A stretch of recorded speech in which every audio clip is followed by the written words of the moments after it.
Hello everyone. आज का हमारा जो टॉपिक है वो है डिसीज़न मेकिंग प्रोसेस, निर्णय प्रक्रिया।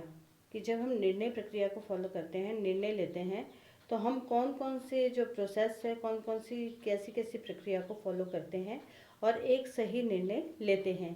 जब हम निर्णय लेते हैं तो सबसे पहले क्वेश्चन ये होता है, मतलब जब हमारी कोई प्रॉब्लम होती है तो हम देखते हैं कि हमारी क्या प्रॉब्लम है, उसको कैसे सॉल्व किया जाएगा, कहाँ होगी, कब होगी, कैसे होगी। ये सब जो है हमारे माइंड में क्वेश्चन आता है। डिसीजन मेकिंग प्रोसेस में, जैसे यहाँ पे मैंने एक डायग्राम बनाया है, उसमें यही है कि डिसीजन मेकिंग प्रोसेस में हम देखते हैं what, how, when, why, where, who. कौन, कब, कहाँ, कैसे, ये सब जो है हम किसी भी प्रॉब्लम में डिसाइड करते हैं। हम देखते हैं कि हमारी जो डे टू डे लाइफ है उसमें हमारे जो है निर्णय लेने पड़ते हैं। तो जो हम डिसीज़न लेते हैं उसमें से जो हमारे some decisions are small and easy, कुछ डिसीज़न तो हमारे छोटे और आसान होते हैं, परंतु सम डिसीजंस जो है हमारे सम प्रॉब्लम्स के जो निर्णय होते हैं वो कैसे होते हैं, bigger, need more time and thought. मतलब हम बोलते हैं कि जब हमारी कोई प्रॉब्लम होती है, प्रॉब्लम में जब हमने निर्णय लेना है तो कुछ हमारे जो प्रॉब्लम्स हैं उसके अकॉर्डिंग जो निर्णय लिए जाते हैं वो बहुत सोच विचार करके जो है निर्णय लिए जाते हैं, जिसमें जो है हम काफ़ी ज़्यादा टाइम भी लेते हैं। हम बोल सकते हैं जो हमारी प्रॉब्लम प्रोसेसेस है, कि जो हमारे जो प्रॉब्लम आती है ना, जो हमारी मुसीबत आती है, तो उसमें जब हम निर्णय लेते हैं तो हमारे मतलब माइंड में दो तरह के विचार आते हैं। एक आते हैं कन्वर्जेंट एंड दूसरा आता है divergent thought. Means convergent thought का मतलब ये होता है कि जिसमें हम जो है फटाफट हम जो है डिसीज़न ले लेते हैं या एकदम हमारे मन में विचार आ जाते हैं। इसमें हम बिना सोचे समझे जो है वो उसमें हम मतलब कन्वर्जन जो होती है हमारी नैरो थॉट होती है, जिसमें हम क्विक डिसीजन लेते हैं, फटाफट से डिसीजन लेते हैं, थोड़ा भी समय नहीं लगाते। और हम बोलते हैं ना, कई बार ऐसा होता है मौके पे चौका। और जो हमारी डाइवर्जेंट थॉट होती है, डाइवर्जेंट थॉट का मतलब ये होता है जिसमें हम बहुत सोच समझ कर जो है डिसीजन लेते हैं, जिससे कि हमारे जो हम, क्योंकि हम डे टू डे लाइफ में अपना बहुत सारी प्रॉब्लम्स आती हैं, अपने स्ट्रेस को कम करने के लिए हम डिसीज़न लेते हैं। तो हम चाहते हैं कि हम जो डिसीज़न लें उसको हर एक तरह से सोच विचार करके फिर हम उस प्रॉब्लम का जो है मतलब निर्णय लें, और अपने जो है हम बोल सकते हैं कि डिसीज़न को अच्छा डिसीज़न जो है बोलें कि हमारा जो डिसीज़न जो है बहुत अच्छा रहा है।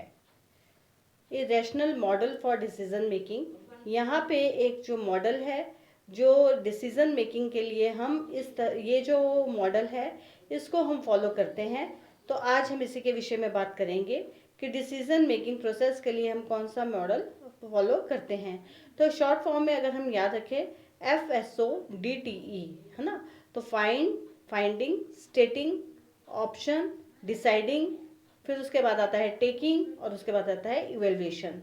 देखो दोबारा से मैं बोल रही हूँ, क्या क्या है कि problem finding, problem स्टेटिंग, option finding, deciding, taking action and evaluation action. Means कि जब हम प्रॉब्लम फाइंडिंग का मतलब बात करते हैं तो हम बोलते हैं कि सबसे पहले हम देखते हैं कि प्रॉब्लम क्या है। तो प्रॉब्लम ज़्यादा बड़ी ना हो, है ना, मतलब हम बोलते हैं कि उस प्रॉब्लम का स्नोबॉल ना बन जाए। मतलब तो हम जो है क्या है कि हम उस पर विचार करना शुरू कर देते हैं, है ना, कि बिफोर दे स्नोबॉल, कि वो जो है बहुत बिखर जाए, बात का बतंगड़ बन जाए, तो हम पहले ही प्रॉब्लम को देख लेते हैं कि भाई प्रॉब्लम है क्या। फिर जब हमारी प्रॉब्लम को हमने देख लिया, फिर हम उसको प्रॉब्लम स्टेटिंग, मीन्स कि हम जो है डिस्क्राइब करते हैं, इसके फीचर्स देखते हैं, डिटेल में देखते हैं, उसको एग्जामिन करते हैं, और उसके साथ ही साथ क्या कारण है इसको भी हम देखते हैं। तो हम बोल सकते हैं उसके बाद हम प्रॉब्लम स्टेटिंग करते हैं, describing its features in detail and examine the causes. उसके बाद जब हमने अच्छे सोच विचार करके प्रॉब्लम को देख लिया, है ना, अंडरस्टैंड कर लिया कि किन कारणों से ये प्रॉब्लम है ना, पूरा डिटेल में जानकारी अंडरस्टैंड कर लिया, सही गलत का भी देख लिया, क्या कारण थे जिसके कारण ये प्रॉब्लम आई, उसके बाद हम करते हैं ऑप्शंस फाइंडिंग, कि हमारे माइंड में बहुत सारे डाइवर्जेंट आइडियाज़ आते हैं। डाइवर्जेंट मतलब बहुत सारे आइडियाज़ आते हैं। हम देखते हैं कि सबसे क्या बोलते हैं, हम इस प्रॉब्लम को सॉल्व करने के लिए हम अलग अलग आइडियाज़ माइंड में आते हैं। जैसे मैं अभी आपको एग्जांपल बताऊं कि मेरे साथ जो हुआ है अभी, मैं कहीं गई हुई थी, ठीक है, मतलब हिमाचल गई हुई थी। तो वहाँ पे क्या हुआ कि अब बारिश इतनी ज़्यादा हुई, रेन इतनी ज़्यादा कि हमने जो है डिसाइड किया कि जी हम मतलब अपना जो प्लेस है वहाँ पे हमने पहुँचना था। तो रास्ते में क्या हुआ कि इतनी ज़्यादा प्रॉब्लम, मतलब इतने ज़्यादा लैंडस्लाइड, इतना ज़्यादा जो है जगह जगह पे जो है रोड ब्लॉक हो गया। तो फिर हमने देखा भाई अब तो क्या है कि वापस हमें अपना घर ही जाना पड़ेगा, है ना। तो कहने का मतलब ये है कि बहुत सारे ऑप्शन आए कि इस रोड से चले जाएं, उस रोड से चले जाएं। फिर बाद में जो है यही डिसाइड किया कि नहीं भाई नहीं, वहाँ जाने से कोई फ़ायदा नहीं है, वापस ही घर चलते हैं। तो कहने का मतलब ये है कि बहुत सारे ऑप्शन होते हैं, और ऑप्शन होने के बाद माइंड में तो बहुत बहुत सारी तरीके आते हैं कि कैसे हम इस प्रॉब्लम से को सॉल्व करें। लेकिन हमें जो है एक we have to decide one idea carefully. हमें जो है बहुत सोच समझकर एक डिसीजन लेना पड़ता है जो हमारे लिए जो है बेनिफिशियल रहे। तो ऐसे ही हमने किया कि हमने डिसाइड किया कि हम जो है घर ही वापस चलते हैं। उसके बाद है टेकिंग एक्शन। टेकिंग एक्शन का मतलब ये है कि हम जो है जो हमने डिसाइड किया था उसके ऊपर हम अप्लाई करते हैं।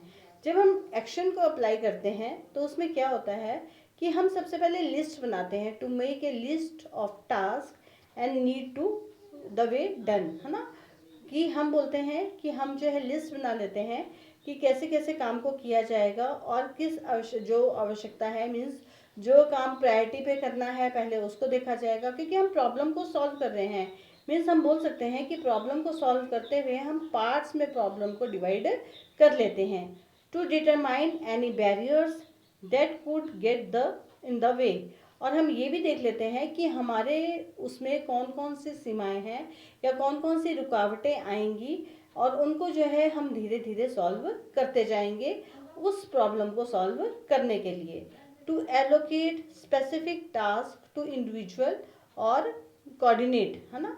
हम प्रत्येक व्यक्ति को एक स्पेसिफिक टास्क दे देंगे और फिर उनके बीच में क्या रखेंगे, कोऑर्डिनेशन रखेंगे कि हाँ जी ये जो काम हो रहा है ये सही भी हो रहा है या फिर गलत हो रहा है, या इनमें आपस में कोऑर्डिनेशन है भी तो कि नहीं। ये नहीं है कि इंडिविजुअल अपना काम किए जा रहा है और उसमें आपस में कोई भी कोऑर्डिनेशन ना हो।